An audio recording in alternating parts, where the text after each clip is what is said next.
Good morning to all of you. Welcome again in your chemistry class. Let's continue chapter number 7 equilibrium. और आज जो हम equilibrium में discuss करेंगे वो डिस्कस करेंगे आयनिक इक्विलिब्रियम इन सॉल्यूशन और उसके बाद में Arrhenius concept of acid and base. these are these both are very important topics. Ionic equilibrium का मतलब क्या होता है? इससे पहले हमने इक्विलिब्रियम को डिस्कस किया है. इक्विलिब्रियम में क्या होता था? रिएक्टेंट कन्वर्ट होते थे इनटू प्रोडक्ट और प्रोडक्ट कन्वर्ट होते थे into reactant. That is reversible process. Rate equal हुआ, दैट इज इक्विलिब्रियम स्टेट. अब ये जो इक्विलिब्रियम है, इस इक्विलिब्रियम के अंदर अगर आयनिक स्पीसीज प्रेजेंट हो तो equilibrium involving in aqueous solution. Aqueous solution के अंदर अगर आयंस के बिटवीन ये इक्विलिब्रियम अटेन होता है then it known as ionic equilibrium. For example this. आगे सुनिएगा. माइकल फेराडे ने क्या किया? जितने भी सबस्टांस थे उन सबस्टांस को दो कैटेगरी के अंदर क्लासिफाइड किया. किस बेसिस पर? उनकी इलेक्ट्रिकल कंडक्टिविटी के बेसिस पर कि वो इलेक्ट्रिसिटी को कंडक्ट करते हैं या नहीं करते हैं. पहला उन्होंने कहा इलेक्ट्रोलाइट्स, दूसरा कहा non electrolytes.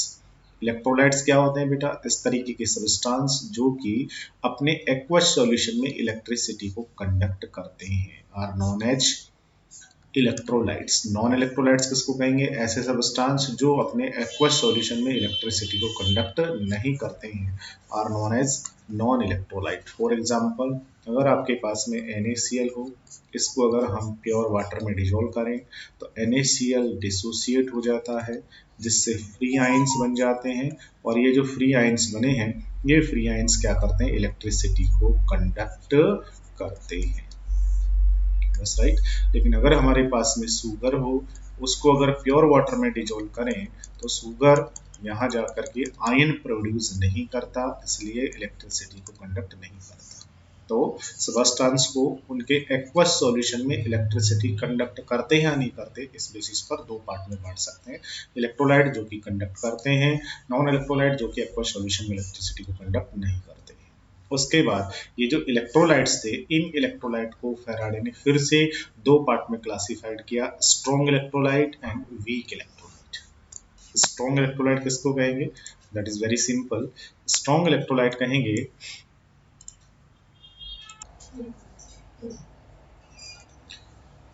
Strong electrolyte and weak electrolyte. तो स्ट्रॉन्ग इलेक्ट्रोलाइट किसको कहेंगे बेटा? देखिएगा, स्ट्रॉन्ग इलेक्ट्रोलाइट कहेंगे इस तरीके के इलेक्ट्रोलाइट्स जिनको जब हम वाटर में डिजोल्व करते हैं तो वो ऑलमोस्ट कंप्लीटली डिजोल्व हो जाते हैं या कंप्लीटली डिसोसिएट हो जाते हैं into their constituent ions known as strong electrolyte. जैसे कि सोडियम क्लोराइड.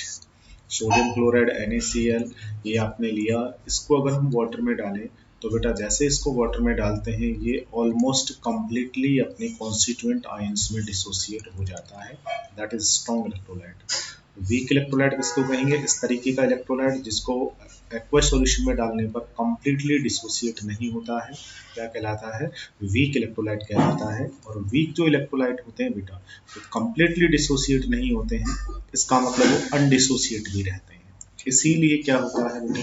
इसीलिए जो वीक इलेक्ट्रोलाइट्स होते हैं, इन वीक इलेक्ट्रोलाइट्स को जब हम वाटर के अंदर डिजोल्व करते हैं, उनका एक्वस सॉल्यूशन बनाते हैं तो वहाँ वो थोड़े से डिसोसिएट होते हैं, स्मॉल एक्सटेंट उनका डिसोसिएट होता है और बाकी के वो अनडिसोसिएट रहते हैं. इसलिए वहाँ एक इक्विलिब्रियम अटेन हो जाता है किस किस के बिटवीन? उनकी जो डिसोसिएटेड अमाउंट है और अनडिसोसिएटेड अमाउंट है उसके बीच. इट मीन्स उसके जो आयन और अनआयोनाइज्ड जो मॉलिक्यूल है उनके बीच. फॉर एग्जांपल, वीक इलेक्ट्रोलाइट का एग्जांपल है जैसे कि एसिटिक एसिड. तो इस एसिटिक एसिड को बेटा जैसे ही हम वाटर में डालेंगे इसकी थोड़ी सी अमाउंट डिसोसिएट हो जाएगी और एसीटेट और हाइड्रोजन आयन बना देगी. That's right. और बाकी की जो अमाउंट है वो अनडिसोसिएट रहेगी. तो जिससे क्या होगा? जिससे इनके बिटवीन इक्विलिब्रियम अटेन हो जाएगा. ये डिसोसिएट होकर ये दोनों बनाएगा फिर दोनों कंबाइंड होकर भी ये बनाते रहेंगे. उसके बाद फिर इक्विलिब्रियम अटेन होने के बाद इसका डिसोसिएशन क्या हो जाता है? बंद हो जाता है. तो वीक इलेक्ट्रोलाइट को जब हम वाटर में डिजोल्व करते हैं बेटा तो उनकी डिसोसिएटेड इट मीन्स उनके आयंस और अनडिसोसिएटेड इट मीन्स उनकी नॉन आयोनाइज्ड जो अमाउंट होती है उनके बीच में इक्विलिब्रियम अटेन हो जाता है. Acid, base and salt come under the category of electrolyte. जितने भी एसिड होते हैं, जितने भी बेस होते हैं, और एसिड और बेस से जितने भी सॉल्ट बनते हैं, ये सब के सब किसके एग्जाम्पल होते हैं? ये सारे के सारे इलेक्ट्रोलाइट के एग्जाम्पल होते हैं। That's right, and may act as either strong or weak electrolyte। तो या तो ये स्ट्रॉन्ग इलेक्ट्रोलाइट की तरह बिहेव करेंगे या फिर वीक इलेक्ट्रोलाइट की तरह बिहेव करेंगे। जितने भी स्ट्रॉन्ग एसिड होते हैं वो सब स्ट्रॉन्ग इलेक्ट्रोलाइट में आते हैं, जितने भी स्ट्रॉन्ग बेस होते हैं वो स्ट्रॉन्ग इलेक्ट्रोलाइट में आएंगे, जितने भी वीक एसिड है वो वीक इलेक्ट्रोलाइट में आ जाएंगे, वीक बेस होते हैं वो वीक इलेक्ट्रोलाइट में आ जाएंगे। ठीक है, चलिए अब दो इंपॉर्टेंट टर्म है जिनके बारे में हमें सीखना है। हालांकि दोनों में काफी डिफरेंस है, लेकिन इस चैप्टर में हम दोनों को साथ साथ ही यूज कर लेंगे। पहली जो टर्म है दैट इज डिसोसिएशन, दूसरी है आयोनाइजेशन। देखिएगा, डिसोसिएशन का मतलब डिसोसिएट करना, आयोनाइजेशन का मतलब आयोनाइज करना। अगर हमारे पास में NaCl है तो आपको पता है NaCl जो है ये तो ऑलरेडी एक आयोनिक कंपाउंड होता है, और इस आयोनिक कंपाउंड में क्या प्रेजेंट होते हैं? आयंस। सोडियम का कटायन होता है, क्लोरीन का आयन, क्लोरीन का आयन होता है, और दोनों अट्रैक्शन फोर्स के थ्रू बॉन्डेड होते हैं। जैसे ही इनको हम वाटर में डालेंगे, वाटर के मॉलिक्यूल इनको क्या करते हैं, या ये वाटर में जाते हैं, क्या करते हैं, ये आयन सेपरेट हो जाते हैं। तो पहले से आयन वहां पर बने हुए हैं, वो सेपरेट हो गए। This process is known as dissociation, इसको हम डिसोसिएशन कहते हैं। लेकिन अगर हमारे पास में सोडियम का सॉलिड एटम प्रेजेंट हो, सॉलिड, ठीक है, इसको अगर हम एक इलेक्ट्रॉन आउट करें और आयन का फॉर्मेशन कर रहे हैं, दैट नोन एज आयोनाइजेशन। ये डिसोसिएशन है, ये आयोनाइजेशन है। तो आयन यहाँ भी प्रोड्यूस हुआ, आयन यहाँ भी प्रोड्यूस हुए हैं, बट वो पहले से बने बनाए थे, यहाँ पर हमने न्यू आयन बनाया है, that is ionisation, that is dissociation. लेकिन इस चैप्टर में हम इन दोनों को एक साथ ही यूज ले सकते हैं। Refer to the process of separation of ions, separation of ions in water already existing as such in the solid state of the solute, as in the sodium chloride, जैसे कि इसके अंदर होता है। On the other hand, ionization corresponds to a process in which a neutral molecule, कोई neutral आपका molecule है, वो स्प्लिट होगा into charge ion in the solution. ठीक है, दोनों के दोनों में अंतर होता है, लेकिन यहाँ पर हम इन दोनों टर्म को एक साथ यूज कर लेते हैं। चलिएगा, इसके बाद में नेक्स्ट जो कॉन्सेप्ट है that is acid and base का है। एसिड बेस, एसिड किसको कहते हैं, बेस किसको कहते हैं, और सॉल्ट्स क्या होते हैं? Acid, base and salt. Acids क्या होते हैं? देखिएगा, हाइड्रोक्लोरिक एसिड हम जानते हैं, HCl होता है, जो कि हमारे गैस्ट्रिक जूस के अंदर प्रेजेंट होता है, पेट के अंदर प्रेजेंट होता है। और गैस्ट्रिक जूस जो होता है वो स्टोमक के द्वारा सिक्रेट किया जाता है, और लगभग देखिएगा कितना 1.2 से 1.5 लीटर पर डे ये सिक्रेट किया जाता है, और गैस्ट्रिक जूस में HCl प्रेजेंट होता है। एसिडिक एसिड हम जानते हैं विनेगर के अंदर प्रेजेंट होता है, लेमन ऑरेंज जूस जो होते हैं उनके अंदर सिट्रिक एसिड होता है, स्कॉर्बिक एसिड होता है, टार्टरिक एसिड इमली के अंदर होता है बेटा। ठीक है, as most of acid taste, acid का अगर हम टेस्ट अगर चेक करें तो एसिड जो होते हैं बेटा वो कैसे होते हैं, श्योर होते हैं। द वर्ड एसिड जो होता है has been derived from a Latin word acidus से बना है, जिसका मतलब क्या होता है, श्योर होता है। Acid are known to turn blue litmus paper into red and liberate hydrogen on reacting with some metals। ऐसा हमने 9th में कहीं पढ़ा है एसिड की प्रॉपर्टी में, कि एसिड जो होते हैं ABR याद रखना होता है, ABR, शाहरुख खान के बेटे का नाम है अब्राम, ABR। ठीक है, तो एसिड जो होते हैं वो क्या करते हैं बेटा, जो ब्लू लिटमस होता है उसको किस में कन्वर्ट कर देते हैं, रेड में कन्वर्ट कर देते हैं। ठीक है, इसके अलावा एसिड जो होते हैं उनकी रिएक्शन जब मेटल के साथ कराते हैं तो वो हाइड्रोजन गैस को रिलीज करते हैं। ये एसिड की कुछ प्रॉपर्टीज होती है। अब अगर हम बात बेस की कर लें थोड़ा सा, कि बेस क्या होते हैं बेटा, तो बेस एसिड का रिवर्स होते हैं। बेस जो होते हैं वो क्या करते हैं, एसिड ने क्या किया, अब्राम किया है, एसिड ने ब्लू को रेड किया है, तो जो बेस होते हैं वो क्या करते हैं, रेड को लिटमस को ब्लू कर देते हैं। टेस्ट इनका कैसे होता है, बिटर टेस्ट होता है, खट्टे होते हैं। ठीक है, और कैसे होते हैं, सॉपी फील होते हैं, चिकने होते हैं। ठीक है ना, सॉपी जैसे साबुन होती है ना उस तरीके का, सॉपी चिकने होते हैं। Common example of base washing soda, ठीक है, used for the washing purpose के लिए जो हम काम में लेते हैं, Na2CO3।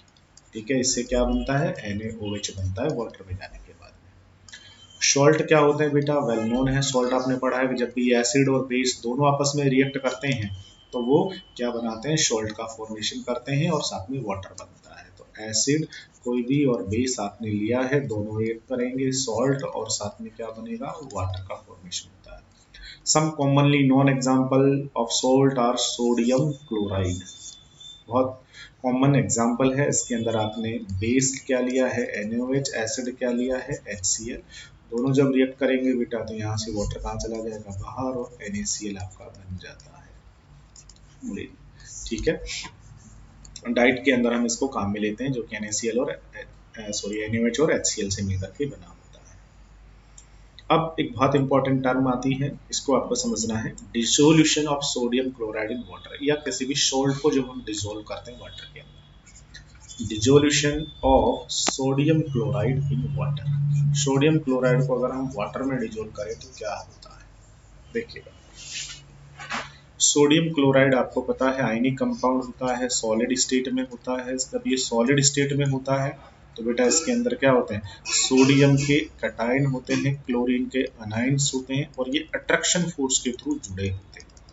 These are bonded by the help of attraction force के थ्रू जुड़े होते हैं। ठीक है, sodium chloride in solid state as a cluster of positively charged sodium and negatively charged chloride ion, which are held together due to electrostatic interaction between oppositely charged particle। ये आपस में electrostatic force of attraction से bonded होते हैं। ठीक है, इनको जैसे ही वाटर में डिजोल्व किया जाता है, वाटर क्या काम करता है, देखिए बेटा थोड़ा सा समझेंगे वाटर क्या करता है। ये Na पॉजिटिव, ये Cl नेगेटिव, दोनों के दोनों आपस में अट्रैक्शन के थ्रू जुड़े थे। जैसे ही इनको वाटर में डालेंगे, वाटर क्या करता है, अब थोड़ा सा वाटर के बारे में पता होना चाहिए बेटा। वाटर HOH होता है, यहाँ पर जो ऑक्सीजन है और ये हाइड्रोजन से है, तो इनमें ऑक्सीजन की En क्या होती है, हाई होती है, इसलिए ऑक्सीजन क्या करता है, इलेक्ट्रॉन को पुल करते हैं, जिससे ऑक्सीजन पर पार्शियली नेगेटिव, हाइड्रोजन पर पार्शियली पॉजिटिव चार्ज आ जाता है। ऐसा ये भी पुल करेंगे, जिससे क्या होता है, ऑक्सीजन पर पार्शियली नेगेटिव, हाइड्रोजन पर पार्शियली पॉजिटिव चार्ज आ जाता है। तो हम कह सकते हैं वाटर जो होता है ना बेटा, ये वाटर एक पोलर मॉलिक्यूल होता है। तो जैसे ही यहाँ पर इसको डालेंगे तो डालते ही क्या होता है बेटा, डालते ही यहाँ से वाटर के जो मॉलिक्यूल होते हैं जो कि पोलर हैं, और उन वाटर के मॉलिक्यूल में ऑक्सीजन पर कौन सा चार्ज होता है, ऑक्सीजन के ऊपर नेगेटिव चार्ज होता है। तो वाटर के जो मॉलिक्यूल है ना, वो हमला कर देते हैं, किसके ऊपर हमला कर देते हैं, वो इस NaCl पर, और बहुत सारे वाटर के मॉलिक्यूल जो है वो ऑक्सीजन की साइड से सोडियम के साथ जाकर के जुड़ जाते हैं। ऐसे ही बहुत सारे जो मॉलिक्यूल्स होते हैं वो हाइड्रोजन की साइड से बेटा इस क्लोराइड के साथ अट्रैक्ट होते हैं, क्योंकि हाइड्रोजन पर कौन सा चार्ज होता है, पॉजिटिव होता है, दैट्स राइट, और इसके साथ जुड़ जाते हैं। जैसे ही इसके साथ जुड़ेंगे बेटा, अब देखना यहाँ पर क्या होगा, पहले से Na positive Cl negative attracted है इलेक्ट्रोस्टैटिक फोर्स से। अब यहाँ पर वाटर के मॉलिक्यूल ने क्या किया, क्लोराइड को भी क्या कर लिया, कवर कर लिया, सोडियम को भी कवर कर लिया, और आपस में अट्रैक्शन फोर्स के थ्रू जुड़ने लगे। अब जैसे अट्रैक्शन फोर्स के थ्रू जुड़ेंगे तो ऑब्वियसली यहाँ से एनर्जी रिलीज होगी। अब देखना, अगर ये एनर्जी और यहाँ से भी एनर्जी रिलीज होगी, अगर ये एनर्जी इतनी सफिशियंट है कि वो इस अट्रैक्शन फोर्स को तोड़ दे, तो ये अट्रैक्शन फोर्स ब्रेक हो जाएगा और सोडियम और क्लोराइड आयन जो है ये क्या हो जाएंगे, डिसोसिएट हो जाएंगे अपने आयंस के अंदर, और सोडियम आयन जो है वो हाइड्रेटेड हो जाएगा, क्लोराइड आयन भी हाइड्रेटेड हो जाएगा। इट मीन्स NaCl वाटर में डिसॉल्व हो जाएगा। लेकिन निकलने वाली एनर्जी इतनी सफिशियंट नहीं है कि वो इस एनर्जी को या इस बॉन्ड को या इस लैटिस एनर्जी को ब्रेक कर सके, तो फिर ये डिसोसिएट नहीं। इसी को ही क्या कहते हैं, इसी को ही हम वाटर का डाइलेक्ट्रिक कांस्टेंट कहते हैं। वाटर जो होता है उसकी ये जो एनर्जी है ना, दूसरों को कैप्ट कर लेते हैं, हाइड्रेटेड कर लेते हैं, तो बहुत ज़्यादा एनर्जी यहाँ से रिलीज होती है, और वो एनर्जी इस अट्रैक्शन फोर्स को तोड़ देती है, ब्रेक कर देती है, जिससे आयन डिसोसिएट हो जाता है और इसके अंदर इजिली डिसॉल्व हो जाता है। ठीक है, the electrostatic force between two charge are inversely proportional to dielectric constant of media। और वाटर का जो डाइलेक्ट्रिक कांस्टेंट होता है, ये जो अट्रैक्शन फोर्स को तोड़ने की जो पावर होती है वो सबसे ज्यादा होती है, और ये जो डाइलेक्ट्रिक कांस्टेंट है वाटर का 80 होता है। इसलिए वाटर जो है ना, वो वाटर एक यूनिवर्सल सॉल्वेंट होता है। क्वेश्चन पूछा जाए, वाटर भाई act as a universal solvent, क्यों होता है यूनिवर्सल सॉल्वेंट वाटर, क्योंकि बेटा वाटर जो है उसका डाइलेक्ट्रिक कांस्टेंट बहुत ज़्यादा होता है, आयंस को ब्रेक करने की इसकी जो कैपेसिटी है वो बहुत ज़्यादा होती है, इसलिए। चलिए इसके बाद में 10 When NaCl is dissolved in water, the electrostatic interaction are reduced by a factor of 80 and the facilitate the ion to move freely in the solution. Also, they are well separated due to hydration with water molecule. और water का जो water ने जो इनको hydrate कर दिया है, उस हाइड्रेशन के कारण से क्या हो जाते हैं, ये जो आयंस है ये सेपरेट हो जाते हैं। कुछ इस तरीके से हम लिख सकते हैं, Na पॉजिटिव Cl नेगेटिव दोनों सॉलिड है। जैसे ही इनको वाटर में डिजोल्व किया, वाटर ने क्या किया, Na पॉजिटिव को एक्वस कर दिया, चारों तरफ से कवर कर लिया, Cl नेगेटिव को एक्वस कर दिया, चारों तरफ से कवर कर लिया और डिसोसिएट हो गया। That is dissolution of salt. Salt को हमने वाटर के अंदर डिजोल्व कर दिया। इसके बाद फिर आता है एक नेक्स्ट और वेरी इंपॉर्टेंट टॉपिक, और ये जो वेरी इंपॉर्टेंट टॉपिक है ये है एसिड बेस कॉन्सेप्ट। किसको हम एसिड कहें, किसको हम बेस कहें बेटा? तो एसिड और बेस को समझाने के लिए बेटा तीन कॉन्सेप्ट जो है वो दिए गए हैं। एसिड बेस को एक्सप्लेन करने के लिए सबसे पहला जो कॉन्सेप्ट दिया वो दिया है आर्रेनियस ने। आर्रेनियस ने क्या कहा? अकॉर्डिंग टू आर्रेनियस थ्योरी उसने कहा कि एसिड किसको कहेंगे? उसने कहा कि एसिड जो है ना वो ऐसा सब्सटेंस होगा जो कि अपने एक्वस सॉल्यूशन में या वाटर के अंदर क्या करता है, हाइड्रोजन आयन जो है ना वो डोनेट कर देता है। ऐसा कंपाउंड, ऐसा सब्सटेंस जो वाटर के अंदर या अपने एक्वस सॉल्यूशन के अंदर H पॉजिटिव आयन देता है, वो कहलाता है क्या? एसिड कहलाता है। बेस किसको कहेंगे? बेस उस सब्सटेंस को कहना है जो कि एक्वस सॉल्यूशन में OH नेगेटिव या हाइड्रोक्सिल आयंस देते हैं वाटर के अंदर, क्या कहलाते हैं? बेस कहलाते हैं। जैसे HCl, जैसे H2SO, इनको जैसे ही वाटर में डिजोल्व करते हैं तो वाटर में जाते हैं, क्या होते हैं? ये डिसोसिएट हो जाते हैं। कौन करता है डिसोसिएट? वाटर ही इनको पकड़ के खींच के डिसोसिएट कर देता है, जिससे ये क्या बना देते हैं? H positive Cl negative ions बना देते हैं। ठीक है, NaOH हमारे पास में है, इसको जैसे वाटर में डिजोल्व करेंगे, वाटर में जाते हैं, ये डिसोसिएट हो जाता है और क्या बना लेता है? OH नेगेटिव आयंस जो है ये दे देता है। आगे सुनिएगा, अगर आपके पास में HCl है, इसको जैसे ही हम वाटर में डिजोल्व करेंगे H पॉजिटिव और Cl नेगेटिव बना देगा। अब ये जो H पॉजिटिव है ना, ये H पॉजिटिव अकेला फ्री नहीं रहेगा, ये H पॉजिटिव जो है वो वाटर के मॉलिक्यूल के साथ जुड़ जाता है और जुड़ के क्या बना देता है? H3O पॉजिटिव बना देता है। H3O पॉजिटिव फिर और वाटर के मॉलिक्यूल के साथ जुड़ जाता है और क्या बना देता है?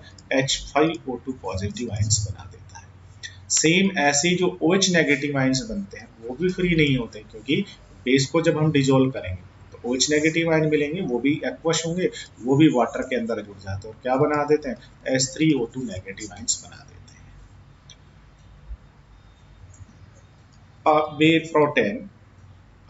bare proton H positive is very reactive and cannot exist freely in aqueous solution। जो अकेला H पॉजिटिव आयन बना है वो बहुत रिएक्टिव होता है और वो अकेला एग्जिस्ट नहीं करता है। ठीक है ना, और वो क्या करता है? Thus it is bond to the oxygen atom of solvent. ये क्या करता है? H पॉजिटिव आयन सॉल्वेंट के जो एटम है, वाटर के जो एटम है, उनके साथ में जुड़ जाता है और जुड़ करके क्या बना देता है? जुड़ करके वो H3O पॉजिटिव आयन बना देता है। Water molecule to give trigonal pyramidal hydronium ion बना देता है H3O पॉजिटिव, ये बना देता है। ऐसे ही जो हाइड्रोक्सिल आयन होते हैं यहाँ पर OH नेगेटिव आयन वो भी एग्जिस्ट नहीं करते हैं और वो भी वाटर के मॉलिक्यूल के साथ जुड़ करके हाइड्रेट हो जाते हैं, क्या बना देते हैं? H3O2 नेगेटिव आयंस जो है बना देते हैं। ऐसा आर्रेनियस ने कहा एसिड और बेस को एक्सप्लेन करने के लिए। लेकिन जैसे CO2 होता है, अब इसमें तो कोई हाइड्रोजन है ही नहीं, लेकिन CO2 कौन से नेचर का होता है? एसिडिक नेचर का होता है। अमोनिया जो होता है बेटा, इस अमोनिया जो है इसमें OH नेगेटिव है ही नहीं, लेकिन एक्वस सॉल्यूशन में जाने पर ये कैसा होता है? ये बेसिक होता है, दैट इज बेसिक। तो अब इसमें OH नहीं है, उसमें H नहीं है, वो एसिडिक होता है, वो बेसिक होता है। तो इसका मतलब आर्रेनियस की जो थ्योरी है ये परफेक्ट नहीं है, इसकी लिमिटेशन है। पहली लिमिटेशन तो ये है कि ये केवल एक्वस सॉल्यूशन में ही एप्लीकेबल होती है, और दूसरा does not account for the basicity of substance like ammonia जैसे बेसिक है, CO2 जिस तरीके से एसिडिक है उसको ये एक्सप्लेन नहीं करता है, इसलिए ये जो है ये थ्योरी परफेक्ट नहीं है। तो आज का ये जो लेक्चर था इसमें हमने डिस्कस कहाँ से किया? तो पहले जो हमने डिस्कस किया बेटा, वो डिस्कस किया कि आयनिक इक्विलिब्रियम क्या होता है। तो जब भी इक्विलिब्रियम में कोई आयन इन्वॉल्व हो, आयनिक इक्विलिब्रियम होगा। इलेक्ट्रोलाइट किसको कहते हैं? जो एक्वस सॉल्यूशन में आयन प्रोड्यूस करे, इलेक्ट्रिसिटी को कंडक्ट करे, इलेक्ट्रोलाइट कहलाते हैं। इलेक्ट्रोलाइट दो टाइप के होते हैं, स्ट्रॉन्ग और वीक इलेक्ट्रोलाइट होते हैं। एसिड, बेस और सॉल्ट ये इलेक्ट्रोलाइट में ही आते हैं। एसिड कैसे होते हैं? तो टेस्ट जिनका कैसा होता है, श्योर होता है, तो ब्लू लिटमस को रेड कर देते हैं। बेस अपोजिट होंगे, सॉल्ट एसिड बेस के मिलने से बनते हैं। जब भी हम किसी सॉल्ट को डिजोल्व करते हैं तो डिसोशिएट हो जाता है, वाटर जो है उसको डिसोशिएट कर देता है। वाटर यूनिवर्सल सॉल्वेंट होता है क्योंकि वाटर जो है अट्रैक्शन फोर्स को ब्रेक कर देता है, और वाटर की जो अट्रैक्शन फोर्स को ब्रेक करने की जो पावर होती है, इस पावर को हम क्या कहते हैं? इस पावर को हम कहते हैं उसका डाइलेक्ट्रिक कांस्टेंट। अब आता है आरएनएस कॉन्सेप्ट। सबसे पहले आरएनएस जो था उसने एसिड बेस को एक्सप्लेन किया। उसने कहा कि जो एक्वस सॉल्यूशन में H पॉजिटिव आयन देंगे एसिड, और जो OH नेगेटिव आयन देंगे base. Okay, thank you to all.